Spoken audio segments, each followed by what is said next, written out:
Good evening, welcome to my new blog. तो ये blog था 7 जून का। मैं काफ़ी एक्साइटेड था। अब ये देखो, पता नहीं यार ये वीडियो बनाते हुए ना ऊपर नीचे ब्लैक क्यों आ रहा है। जब से मैंने फ़ोन फॉर्मेट करवाया ना तब से ऐसा आ रहा है। अब मुझे भी इतना आइडिया है नहीं, बट एक बार मुझे सर्च करना पड़ेगा कि मैं गलती क्या कर रहा हूँ। वैसे तो मैंने सब कुछ इन शॉर्ट सब डाउनलोड किया था।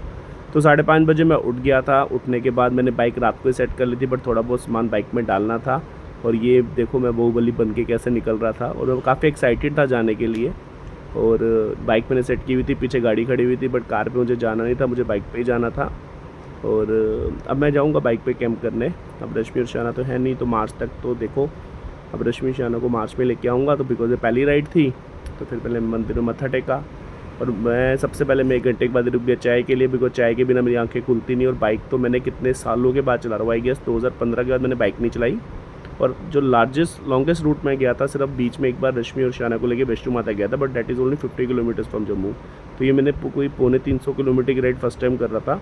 और मेरे पास गोप्रो है नहीं, तो इसलिए मैं शूट नहीं कर पाया जो बाइक चलाते हुए शूट था। तो जहाँ मैं रुकता था वहीं बस थोड़ा सा शूट किया मैंने।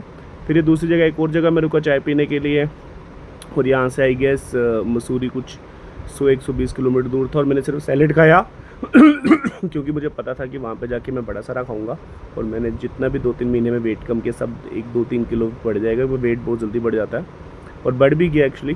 तो अब देखो कल से जब आऊँगा तो फिर वापस शुरू करूँगा। और धूप इतनी थी, ऊपर से मैंने जो जैकेट पहना हुआ था इसमें तो बुरी हालत हो रही थी। फिर फटाफट मैंने बाइक स्टार्ट की और मैं पहुँच गया मसूरी। बस फिर 1:45 बजे थे जब मैं वहाँ से निकला। फिर मसूरी पहुँच के शाम को मैंने ऐसे ही वहाँ पे राइड ली थी। वहाँ जिंदल कॉटेज बुक था। ये हमारी रीयूनियन थी एक्चुअली, पीओ बैच की। और ये 4th रीयूनियन थी, और हमने इतना एंजॉय किया। We were around 150 students. अभी 26-27 ही आए थे, और ये 4th रीयूनियन थी। मैंने फर्स्ट टाइम रीयूनियन पे गया, बिकॉज पहली 3 रीयूनियन पे रश्मि यहीं होती थी, वो जाने नहीं देती थी। अब इस पर रश्मि खुद ही बेचारी अभी रश्मि की अक्टूबर में डिलीवरी है। तो मैंने उसको बोला यार अब तू अब जम्मू में मुझे जाने दे। तो फिर उसने मुझे अलाउ किया और मैं फिर चला गया। तो और इतना एंजॉय किया मैंने, इतना एंजॉय मैंने कितने सालों के बाद इतना एंजॉय किया होगा। मतलब वो फीलिंग ही कुछ और थी। और बस फिर रात को पार्टी की हमने। ये था 7 जून का डे।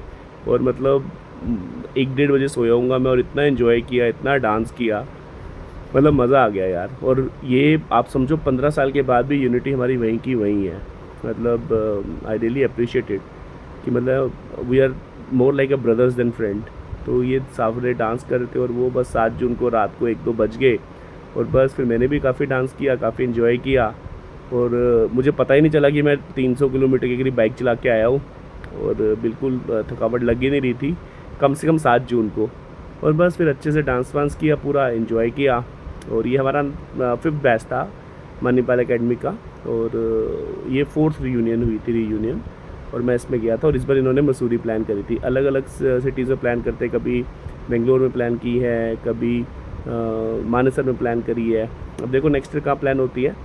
और बस फिर उसके बाद रात हो गई थी, अच्छे से डांस वांस किया। और उसके बाद फिर हम चले गए, कोई 1-1:30 बजे हम सो गए थे। और 8 जून को मैंने क्या किया उसका अलग ब्लॉग बनाऊंगा। और मैं थोड़ा बहुत ही बना पाता हूँ, बिकॉज गोप्रो है नहीं और मोस्टली ये ट्रैवल था। Anyways good night.